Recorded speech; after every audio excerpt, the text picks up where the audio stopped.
पहा सुखी जीवनाचा मंत्र। नमस्ते सर। नमस्ते जी, बोला।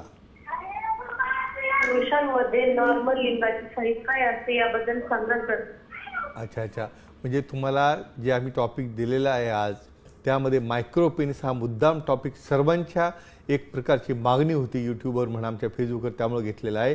त्यामुळे नॉर्मल काय हे जोपर्यंत कळणार नाही तोपर्यंत आता ॲबनॉर्मल काय, व्याधी काय कसं कळेल। खूप खूप छान आणि सुंदर प्रश्न दिवे उत्तर तुम्हाला। बघा, आजचा टॉपिक हा 50% लोकांची डिमांड, म्हणजे मायक्रो पेनिस म्हणजे काय, नॉर्मल म्हणजे काय, ॲबनॉर्मल म्हणजे काय, पण डिस्कस करत नाही। सांगूया आपण।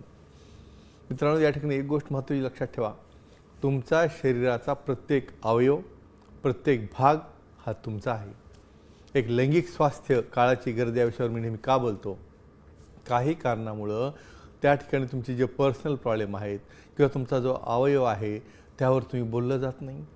पण मुलं मोठी झाल्यानंतर बरेच जण मला लग्न करायचं नाही किंवा मला त्या ठिकाणी परफॉर्मन्स होणार नाही, मग माझी पार्टनर मला काय म्हणेल, मी फार जाडा लिस्ट आहे तेव्हा माझं लिंगच बाहेर दिसत नाही।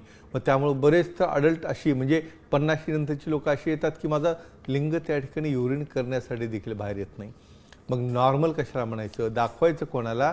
नॉर्मली महत्त्वाचं सांगतो मित्रांनो तुम्हाला, या ठिकाणी स्ट्रेच पेनाइल लेंथ, म्हणजे तुमच्या हाडाच्या भागापासून तुमचा लिंगाचा आकार जर स्ट्रेच केला तर 5.5 इंचापर्यंत जी लेंथ होत असते ती नॉर्मल लेंथ असते, आणि त्याच वेळेला गर्द जी आहे ती 2 इंचापर्यंतची असते।